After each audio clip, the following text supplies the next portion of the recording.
पुणे शहराच्या ज्या उपनगरीय भागात जीबीएसची बाधा झाली त्याच भागातला पाणी कुठून मिळतं तर याच विहिरीतून मिळतं.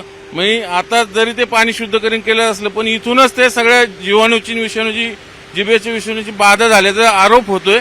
आता पालिकेने भलेही तिथे क्लोरीन पावडर टाकून शुद्ध केलं असेल वगैरे सगळं, पण याच विहिरीतनं आजूबाजूच्या परिसराला पाणी पुरवठा होतो. म्हणजे खरं तर दुर्दैवाची भाग म्हणजे या पाण्याचं कुठेही पालिका शुद्धीकरण प्रक्रिया पार पाडत नाही. डायरेक्ट कॅनॉलमधनं पाणी उचलतं आणि या विहिरीत येतं आणि या विहिरीतनं आजूबाजूला नांदेड गाव असेल, तिकडे किरकिटवाडी असेल, नांदोसी असेल आणि धायरीचा काही भाग, खडकवासला ह्या भागाला हा पाणी पुरवठा होतो. हा दूषित पाणी पुरवठा आणि त्यातनंच जीबीएसचे प्रादुर्भाव आपल्याला माहिती आहे. जीबीएस रोग किती भयंकर सिंड्रोम आहे.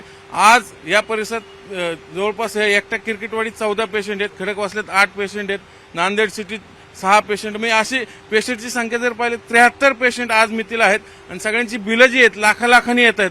म्हणून हे नागरिक अक्षर त्रस्त झाले. सगळे पेशंटचे नातेवाईक आहेत, या भागातले काही कार्यकर्ते आहेत. आपण त्यांच्याशी बोलूया आणि त्यांना विचारूया की नेमकं काय हे जीबीएसमुळे त्रास होतोय आणि ही सगळी पेशंटची नातेवाईक. मला सांगा, तुमची मुलगी ऍडमिट होती की मुलगा, किती बिल आलं तुम्हाला? कितना बिल?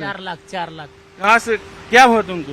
उनको यही हाथ पैर सुनना, गिरना, उल्टी आना, जुकाम हुआ है। कौन से एरिया में? मैं क्रिकेटवाड़ी में रहते? सुख ओपन बिल्डिंग क्रिकेटवाड़ी विंग 603।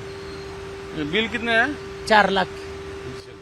बघा एक म्हणजे 4 लाख बिल आलेलं आहे. अजून असे किती बिल आले तुमच्याकडे? जरा दाखवा राहुलजी. हे भारतीय विद्यापीठ मध्ये पेशंट ऍडमिट आहे. याचं इस्टिमेट कॉस्ट दिली आता 10 लाख रुपये आणि 10 लाख रुपये इस्टिमेट कॉस्ट आहे. रोजचा खर्च जवळजवळ प्लाझ्माचा 95 रुपये आणि इंजेक्शनचे 11 रुपये, असे रोजचे 35 रुपये खर्च डेली आहे. या माणसाला रोजचा खर्च इंजेक्शनचा कितना आया था आपको? इंजेक्शन 26,000 का इंजेक्शन लगाइए. मी ऐकलं ते पहिले इंजेक्शन 8,000, आता डायरेक्ट 26,000. 26,000 का ही। पहिले कितना था? पहले का मेरे को आइडिया नहीं कितने का, लेकिन 26,000 का आता हा खर्च झेपणारा नाहीये. ही सगळी चूक आहे महापालिकेची. महापालिकेच्या निष्काळजीपणामुळे आम्हाला पाणी दूषित मिळतंय. मग त्याचं बिल आम्ही का भरायचं? म्हणून ते बिल महापालिकेने सरकारी यंत्रणेने भरली पाहिजे किंवा तशी मुभा दिली पाहिजे की त्या ह्या अमुक हॉस्पिटलमध्ये तुम्ही ऍडमिट करा, इथं सगळा इलाज फुकट होईल. असं कोणत्याही प्रकारचं होत नाहीये. परंतु आमचं हे म्हणणं आहे की सगळ्या पेशंट लोकांचे बिल माफ व्हावीत. आजच्या मितीला माझ्या माहितीवर 73 पेशंट आहेत. 13 आणि रिकव्हरीचं पिरियड जवळपास 6 महिने आहे पेशंटचं. एक इंजेक्शन 26,000 लागतं. म्हणजे सामान्याने काय करायचं? मग तेच विषय आहे. नेमका हा आजार पण पाहणं कसं आहे, नेमका सामान्य माणसाच्या मागेच लागलेला आहे. ज्यांच्याकडे हातावली पोट आहेत. आता जो माणूस आहे ज्याच्या वडिलांना 15 रुपये पेन्शन आहे, अशा माणसाला जर रोजचे तुम्हाला 40,000 भरायला लागले तर कुठनं भरायचे? 10 लाख पेशंटनी कुठनं भरायचे? म्हणून हे गरिबांना हा लोक लागलेला आहे. शासनाला विनंती आहे तुम्ही काहीतरी करा. आणि या ठिकाणी दादांना भेटलं. हो, आम्ही सकाळी दादांचा या विषयाने फोन आला. दादा हे पुण्याचे संवेदनशील पालकमंत्री आहेत. त्यांनी मला बोलून घेतलं, नक्की परिस्थिती काय म्हणाले, माहिती घेतली. येत्या 2 दिवसांमध्ये ही जी सगळी बिलं आहेत आणि ही जे सगळे पेशंट आहेत या बाबतीत मी स्वतः लक्ष घालून, स्वतः व्हिजिट करून, अधिकाऱ्यांशी बोलून, आढावा घेऊन आपण काहीतरी ठोस पर्याय काढू आणि या सगळ्या लोकांना कशी मदत करता येईल त्यांनी असं मला चर्चेमधनं उत्तर दिलेलं आहे. तुमच्या हातात किती बिल आहे? 4 लाखाचं बिल आहे. 4 लाख. इयत्ता 2रीत शिकणारी मुलगी आहे आणि दीनानाथ मंगेशकर मध्ये आता व्हेंटिलेटरवर आहे. कुटुंबाची परिस्थिती इतकी बिकट आहे की त्यांनी आता या बिलासाठी लोकांकडे वर्गणी मागण्याची किंवा पैसे मागण्याची सुरुवात केली आहे. बिल कसं भागवत आहे सध्या इकडून तिकडून जे देतील त्या पद्धतीने बिल पेमेंट करतायत ते. तुमचं काय? हे साधारणतः 2,63,000 बिल आहे. वयस्कर काका आहेत, किरकिटवाडी ग्रामस्थ आहेत ते.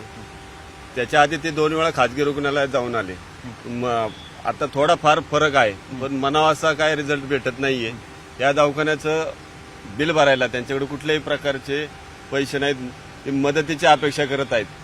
या कॉर्पोरेशन पीएमसी वाल्यांनी ह्या बिलावरती चर्चा करून त्यांचं बिल माफ करावं अशी आमची मागणी आहे. तुमच्या हातात किती बिल आहे? जवळजवळ अंदाजे त्यांना 10 लाख रुपयाच्या आसपास खर्च सांगितलं. 35 वर्षाचा मुलगा आहे, वायरमॅनचं काम करतो. वायरमॅनचं काम. एकटा एक कमवता व्यक्ती आहे मुलगा घरातला. कसं काय त्यांनी किती दिवस झाले? जवळजवळ 15 ते 20 दिवस झाले. 15 ते 20 दिवस झाले. आणि साधारण इथून पुढचे 1.5 महिना 2 महिना आराम करायला सांगितलेलं आहे रिकव्हर झाल्यानंतर.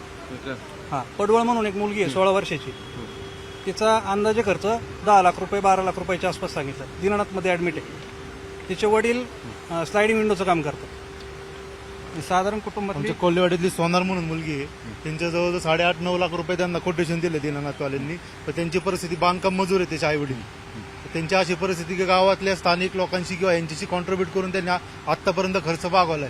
तर आम्ही प्रशासनाला, महानगरपालिकेला ही इथून विनंती पुढे करतो. कसं आता? इथून पुढे तेच म्हणतं, पालिकेने त्यांचा सगळा खर्च करावा. ते लोक तरी देणार किती, किंवा ते पण लोकांकडे किती जाणार? पेशंट बघणार का लोकांकडे वर्गणी किंवा मदत मागायला जाणार आहे? पेशंटची अवस्था ही अत्यावस्था, व्हेंटिलेटरवरती येते पेशंट. सगळे असं पेशंट आहे क्रिकेटवाडीतले किरकरवाडी, शिवनगर, कोल्हेवाडी, शिवनगर मधले पेशंट आहेत हे नांदेडमध्ये. साधारण कधीपासून सुरू झालं? जवळजवळ 15 ते 20 15 दिवस दिवसापूर्वीपासून. झाले. 15 दिवस झाले. आम्ही पालिका अधिकारी जे आहेत त्यांना मी 2 आठवड्यापूर्वी व्हॉट्सअपवरती माझ्याकडे पुरावे आहेत. मी त्यांना सांगितलं होतं की बाबा ह्या भागात अशा जुला बुलट्याचे सुरुवात मला जुला बोलते हो तिथून सुरुवात झाली. मी त्यांना जुला बुलट्याची साथ सगळ्या भागामध्ये आहे. काय झालंय की समाविष्ट 32 गावं आल्यापासून ही गावं ग्रामपंचायतमधनं महापालिकेत गेली आणि ते विहिरीवरच पाणी पित आहेत. आमच्या ह्या गावांना कोणताही फिल्टरेशन प्लॅन नाही. धायरी, नरे, नांदेड, खडकवासला, किरकेटवाडी, नांदोशी, नांदेड या ठिकाणी फिल्टरेशन प्लॅन नाही. डायरेक्ट धरणातलं पाणी आपल्याकडे येते. जुजबी त्याच्यावरती काहीतरी उपचार करतायत आणि पाणी देत आहेत. ते दूषित पाणी पितोय आपण. ह्याच्यामुळे हा प्रॉब्लेम आहे. ह्याच्याकरता फिल्टरेशन प्लॅन लवकरात लवकर लॉंग टाइम जरी प्रोसेस असली तर ते करणं खूप गरजेचं आहे. दुर्दैव आहे की अजून महापालिकेत समाविष्ट झालेल्या गावांची जिल्हा परिषदेकडून वर्गीकरणच झालेलं नाहीये. हे दुर्दैवाची गोष्ट आहे. याला जोडून मी असं सांगतो, सकाळी मी झेडपीचे जे डीएचओ आहेत देसाई म्हणून त्यांना फोन केला. म्हणलं हे तुमचे महापालिका ग्रामीण भागातले पेशंट 44 दाखवते, नेमके कुठल्या? ते म्हणले नाही, ते आमच्या हद्दीत नाही, ते महापालिकेच्या हद्दीत आहेत. आणि महापालिका काय म्हणते? झेडपीच्या हद्दीत आहे. मग ह्या झेडपी आणि महापालिकेच्या हद्दी वादात आज ही पेशंट संख्या वाढली असं म्हणलं तर दुर्दैव. खडक असल्या तरी संरक्षक जाळी आणि त्याच्यावरती क्लोरीन हे प्रामुख्याने काम कोणी बघितलंच नाही याच्या आधी. फिल्टरेशन प्लॅनची खूप मोठी मागणी आहे आमची. कोणी नाही, सुरक्षा कर्मचारी नाही नेमलेला. आता फक्त तात्पुरतं हे कार्यक्रम झाल्यानंतर लाली पावडर करण्यात आली. एवढंच शाळा करतात फक्त, पुढचं काय करत नाहीयेत. आमच्या खडकवासल्यामध्ये 90% पाणी हे डायरेक्ट पंपिंग मधनं येते, डायरेक्ट धरणामधनं येते, टाकीमध्ये पण जात नाही. फक्त 2 वॉर्डला आमची टाकीमधनं पाणी जाते. तर त्या टाकीची अवस्था अशी आहे की वर्षावर्षांनी साफ करतात. परवा साफ केली तर त्याच्यामध्ये जवळजवळ आहे ना हजारोनी लाखोनी आळ्या सापडल्या असतील. म्हणजे बघा, जे खडकवासला धरण अवघ्या पुणे शहराची तहान भागवतं, आज त्याच गावावर हे दूषित पाणी पिण्याची वेळ आली. आणि असे नाही, ती वर्षावर्षांनी टाकी साफ करतात. त्यांना फॉलो घ्यायला लागतं की साहेब टाकी साफ करा, टाकी साफ करा म्हणून. आणि त्याच्यात जे क्लोरीन टाकतात किंवा जे लिक्विड टाकतात त्याचं प्रमाण हे त्यांचं त्यांना माहिती असेल किंवा नसेल, त्याच्यावर मॉनिटरिंग करणारं कोणीच नाही. फक्त ते कागदी घोडे नाचवतात की बाबा एवढं टाकलंय, एवढं टाकलंय. तिथं प्रॅक्टिकली काय करतात हे त्यांनाच माहिती. या एरियात प्रत्येकाला उलटी संडास झालेली आहे. माझी 1 वर्षाची मुलगी आहे, तिला सुद्धा झालं. आम्हालाच कळत ह्या मागच्या 8-15 दिवसातच आम्हालाच कळत नव्हतं की काय व्हायला लागले. आम्ही घरात सगळं चेक केलं की कशानं व्हायले काय नाही. माझ्या बायकोला झालं, मला, माझ्या 1 वर्षाच्या मुलीला. आता बरे आहेत ना? आता बरे आहेत ती. म्हणजे बघा, जे पेशंट बरे असतात ते बरे होतात, पण जे नाजूक पेशंट असतात ते डायरेक्ट जीबीएसला जातात. ऍक्च्युली माझी पण मुलगी 2 वर्षाची आहे. तिला 2 आठवडे झाले संडास, लघवी, उलटी कंटिन्यू चालू आहे. 3 वेळा दवाखान्यात नेलं तरी पण त्याचा उपचार व्यवस्थित होत नाही. पाण्यात बदल आहे असं म्हणतात डॉक्टर आणि औषधं वेगळ्या वेगळ्या बदलून जातात. म्हणजे फायनल आता ही सगळी सुरुवात हे विहिरीतनच होतीये. म्हणजे आता मान्य करत नाही प्रशासन, इथून ते सगळं कॉन्ट्रिब्युशन झाले, नाही मान्य करत. पण सुरुवात तर इथूनच दिसते दुर्दैवाने. काय झालेलं आहे, प्रशासन हे मान्य करत नाही की आपण ह्या भागाला सुविधा द्यायला कमी पडलेलो आहोत. आमची मागणी अशी आहे की ह्या आसपास सगळ्या विहिरी असतील, या आसपासच्या गावांच्या टाक्या असतील, या टाक्यांचं पाणी त्वरित त्यांनी चेक केलं पाहिजे. पिण्यायोग्य नसेल तर पर्यायी व्यवस्था पाणी केली पाहिजे, काय ते टँकर दिले पाहिजे, पण ते करत नाहीत आणि बिलं भरली आता कमिटी येऊन गेली राज्याची इथे सगळे पाहणी करून. त्यांनी काय आश्वासन दिलं, काय केलं? नाही. ती कमिटी आमच्याशी कोणाशी बोललेली नाही. ते परस्पर अशीच कमिटी येत आहेत, असेच अधिकारी येत आहेत, स्थानिक लोकांना कोणी विचारात घेत नाहीत, त्यांच्या समस्या विचारत नाहीत आणि परस्पर येऊन जातात. पण ते काही बोलत नाहीत, नुसते कागदी घोडेशाही नाचवत आहेत. काय होणार होईल असं आम्हाला वाटत नाही. म्हणजे बघा, दुर्दैव काय आहे या सगळ्या परिसरात. ही सगळी समाविष्ट गाव आहेत महापालिकेतली. आता गेल्या 1-1.5 वर्षापूर्वी, पण अजून हस्तांतर झालेलं नाही. म्हणजे पालिका म्हणते अजून झेडपी ते, झेडपी म्हणते नाही आम्ही पालिकेला हस्तांतर. त्यामुळे पाणी पुरवठा योजना आजूबाजू 4-5 गावांना जी होते इथनच होते, हे डायरेक्ट कॅनॉलमधनं किंवा धरणात पाणी उचललं जातं. पलीकडे आणखीन एक विहीर, या दोन्ही विहिरीमधनं या 10-12 गावांना पाणी जातं. इथनच ते दूषित पाण्याचं संसर्ग झाल्याचं बोललं जातं आणि त्यातनंच हे जीबीएसची साथ पुणे आणि परिसरात प्रादुर्भाव झाल्याचं बघायला मिळतं. पण त्याची जबाबदारी कोण घेणार? कारण उपचाराचा खर्च आता आपण बघितलं, पेशंटची बिलं लाखाने मिळेल, किमान 2 लाख आणि जास्तीत जास्त 10 लाख एवढे बिलं भरायची कोणी? हा सगळ्यात, आणि गोरगरीब पेशंट येते. हातावरचं पोट असलेली बिलं भरायची कोणी, हा सगळ्यात महत्वाचा प्रश्न आहे. आज सकाळी सगळी मंडळी अजितदादांनाही भेटली, पण अजूनही कुणीही काही दिलासा दिलेला नाही. आज पेशंटची संख्या गेल्या 4 दिवसात मी अगदी सुरुवात 14 पासून झाली. ह्याच किरकिटवाडी गावात 14 पेशंट, खडकवासला 8, जर संख्या काढली तर आज 73 वर जाऊन पडली. भविष्यातही वाढू शकते.